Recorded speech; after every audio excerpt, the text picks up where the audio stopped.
This video will provide you with a demonstration of the Compleat AP automation solution integrated with Exchequer. Firstly, you'll be able to log into your system with your username and password, and this will grant you access to the correct permissions within the system, whether that be an AP operator managing invoices, or whether that be an approver within one of your departments or cost centres reviewing invoices before they get transferred into your Exchequer system. The system is multi-company, so it can be integrated with each of your Exchequer entities if you have multiple set up. You will have a centralized email address set up within the system, so either your suppliers can email invoices directly to this location, or we can set up an auto forward from your current account at email address, so all invoices are routed here for automated processing. Any invoices that arrive in the post can be scanned and emailed to this location as well. When invoices arrive here, what we're then doing is automatically capturing the header and line level invoice data powered by our AI and OCR technology. This will remove the manual tasks associated with keying in invoice data and processing invoices. If we go into the Manage Invoices section here, we can see the system has different tray pages, which filters invoices by their status, whether it be invoices that need an action, such as coding or routing for approval, invoices that have been submitted into the approval workflow to be reviewed before transferring into Exchequer, and then any approved invoices that have been transferred. Clicking into our first invoice within our on-process tray page, we can see how the invoice has been captured and the data extracted. We can see we've got our header and line level information, which has been extracted from the invoice, which has been emailed to that centralized email address. We're capturing the invoice date, the supplier that sent the invoice in, the invoice number. We're also capturing the net VAT and gross, as well as all of the line level information, including item codes, descriptions, and net VAT and gross at this level. We can see we've got some predefined and set analysis coding that has been applied, and I'll show you in just a second how this can be defaulted and this process automated.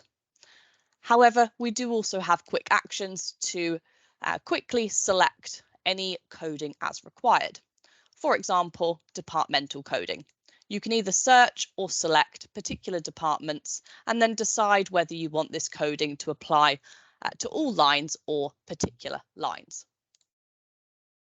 We can also view the invoice on the left-hand side, so the PDF invoice is visible here to view against the data that has been extracted off of the invoice itself. We process any of the invoice formats, including PDF, Word, Excel, or as said, any paper invoices that are scanned in and emailed through, all of which will be converted to a PDF format and downloaded as an attachment within your system. We can also drill down into line level information and gain further insight and provide the ability to edit at this level as well. If we go back to the header, this is where we can map supplier defaults and provide this automation around coding. So really to remove any unnecessary repetitive coding so the system can apply that for you. Here you can see you can default things like department, you can default cost centers, GL count codes, etc. And then you can also predefine a workflow that the invoice gets routed to minimize human interaction with invoices that require processing. Sending this invoice on the department head's approval workflow, it is going to dynamically decide what approval workflow to send the invoice on based on the coding on the invoice. We can see here that the invoice has been submitted and it's gone to the IT manager.